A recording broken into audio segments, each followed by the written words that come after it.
Well, Gator Nation, we have seen some gut punches over the past few years, but Saturday night in College Station, that one hit different. Florida walked into Kyle Field fresh off an emotional win over Texas, ready to prove that that game wasn't a fluke, ready to prove that Billy Napier's Gators could stack performances. They could build momentum. They could finally turn a corner. They could win on the road. Instead, they walked out 2-4 after a 34-17 loss to Texas A&M, and the same questions we've been asking for 4 years are still echoing through Gainesville. So tonight we're going to break it down the only way we know how.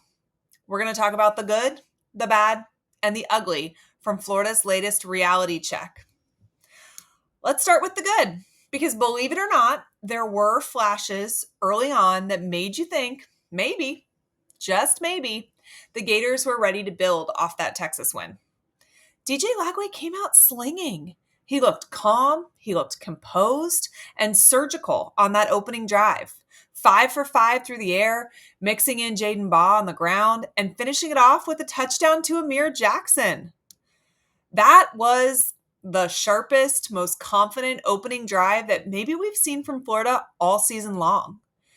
And when he hit Dallas Wilson for another score later in the first quarter, it kind of felt like, okay, this offense might actually be finding its rhythm.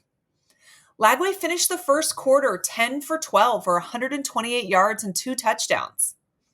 That is real production against a top 5 defense in one of the loudest environments in all of college football. There were individual bright spots too. Vernell Brown III continues to look like the emotional heartbeat of this offense. He is absolutely electric. Pair him with fellow freshman Dallas Wilson, who is the real deal. You can just see it. The confidence, the burst, the fight. I really think that Dallas is going to be special. And defensively, Jordan Castell's interception in the fourth quarter was a highlight. The timing, the read, it showed the kind of awareness that you want out of a young safety. He is one of the few defenders who consistently plays with that kind of edge and confidence that this team needs a lot more of. And special teams did their job-ish. Trey Smack hit a 45-yard field goal. Small victories, but hey, when you are searching for positives, and we've been as bad at special teams as we have over the last 4 years, you take what you can get. But that's about where the good ends. Now for the bad. And let's be honest, that list is long. After those first 2 drives, which by the way were definitely scripted, Florida's offense completely flatlined. The play calling went really conservative. The execution fell apart. And Lagway started to look like a quarterback that was second guessing every single throw. From the second quarter on, he went 11 for 25. He missed multiple open deep shots, throws that could have changed the trajectory of the game. And he looked hesitant behind a line that was absolutely getting pushed around. The Gators finished the night 1 for 11 on third down, 1 for 11. That's not just bad. That is broken. And the run game, virtually non-existent. Only 74 yards rushing total. The absence of Jacoby Jackson and Duke Clark loomed large. Jaden Baugh fought, but A&M's defense keyed in on him because they knew that with a limited backfield and a hobbled Lagway, Florida wasn't going to be able to scare him vertically. Penalties absolutely killed momentum at every turn. Holding call wiped out a big run. A block out of bounds by Dallas Wilson killed another drive. And those mistakes weren't isolated. They were symptomatic of a team that simply isn't disciplined enough to win on the road in the SEC. On defense, the front 7 just couldn't stop the bleeding.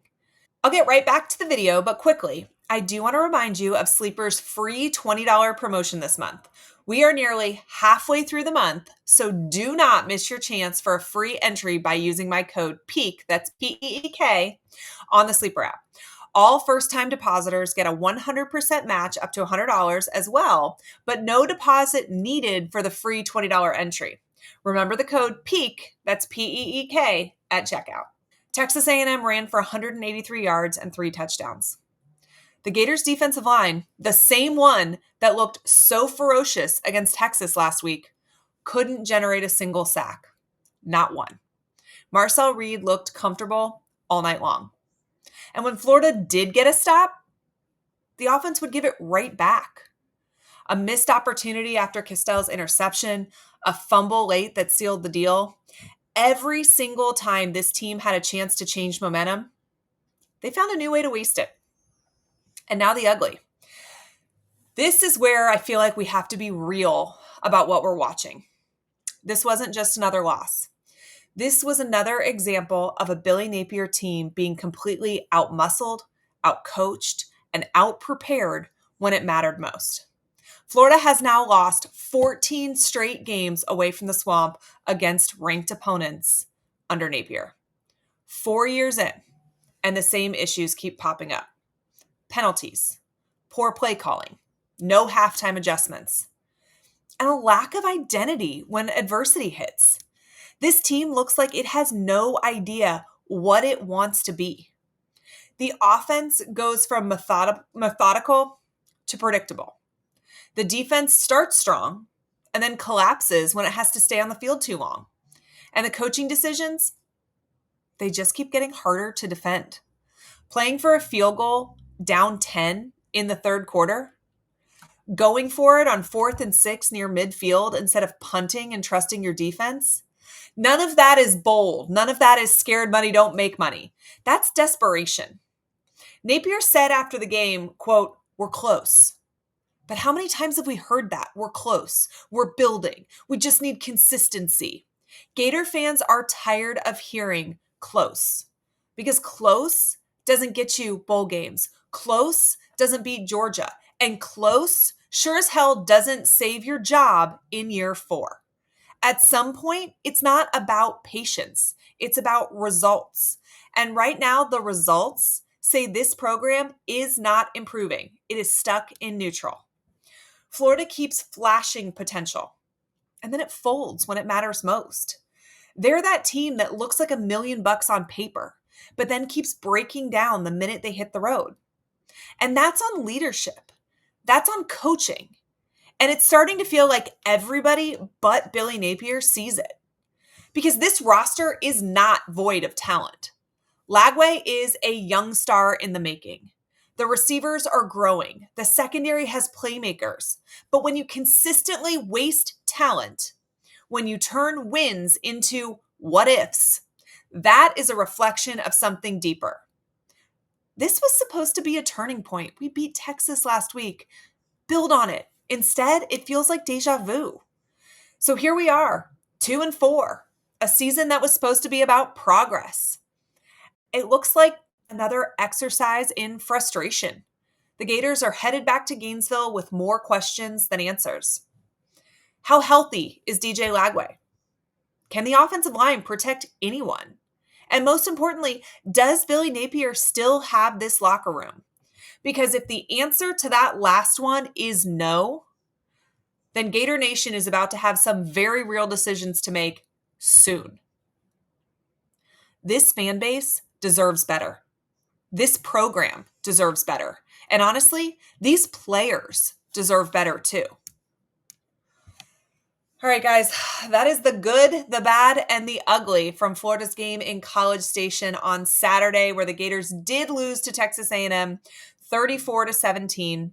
And as always, if you're as fed up as I am but still love this team, hit the like button, subscribe to A Peek Inside Gator Football, drop your thoughts in the comments below. When is this coaching search going to be underway? My personal guess is that it's after the next loss, whether that's Mississippi State, whether that's Georgia, or what. That's when I think the other shoe drops. But listen, we're frustrated, but we're still here, still watching, still caring, and still believing that one day the Gators are going to get this thing right again. Thanks for watching, and as always, go Gators, even in some of this stormy weather.